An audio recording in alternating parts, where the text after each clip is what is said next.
Vous êtes à Djerba, monsieur l'ambassadeur. Dans quel cadre votre visite à Djerba?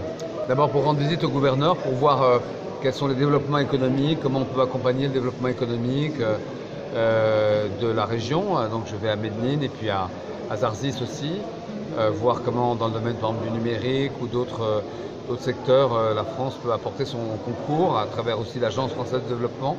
Et puis je suis venu avec un certain nombre de membres de la société civile, d'associations qui s'occupent notamment d'environnement ou de tourisme. Et ensemble, nous portons, moi étant président du musée de la marine en France, je suis passionné par les sujets maritimes, nous portons un projet qui s'appelle la saison bleue qui du 15 juin au 30 septembre va fédérer sur toute la côte tunisienne, de Tabarka à Zarzis, plus de 200 événements, des festivals, des rencontres économiques, des rencontres scientifiques, des courses de bateaux, un forum de la mer international à Bizerte et puis un certain nombre d'activités.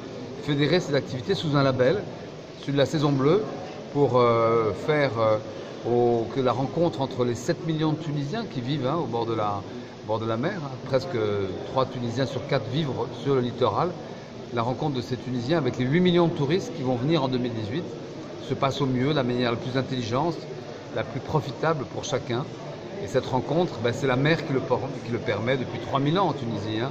Mais il est bon d'avoir une bonne conscience de ce que la mer représente, à la fois comme une économie bleue, la blue economy, c'est 12% du PIB tunisien, ça pourrait être 20%.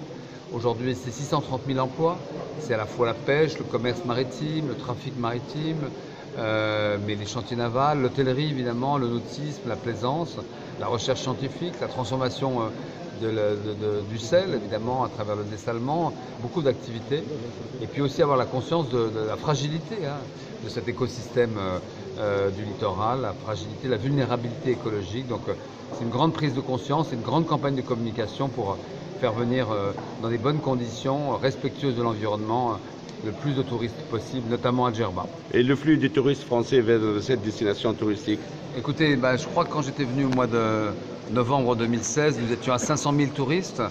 Nous avions monté une opération Djerba Elma France pour faire connaître Djerba.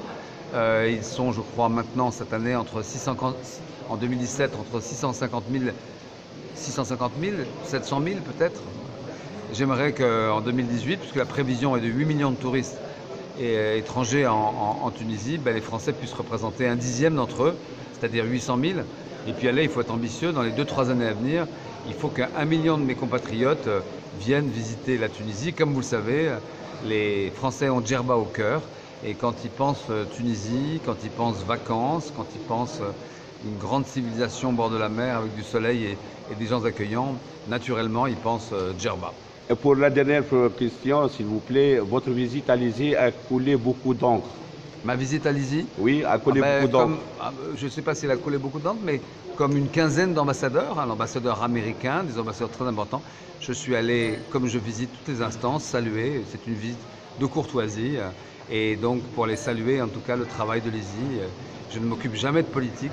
Ça ne nous intéresse pas, ça c'est le choix des Tunisiens. Mais par contre, saluer la démocratie, les instances, cette belle instance constitutionnelle, et puis le travail qui a été fait pour les élections municipales. Voilà. Merci, monsieur l'ambassadeur. Merci. Dernière question, si vous permettez, monsieur l'ambassadeur.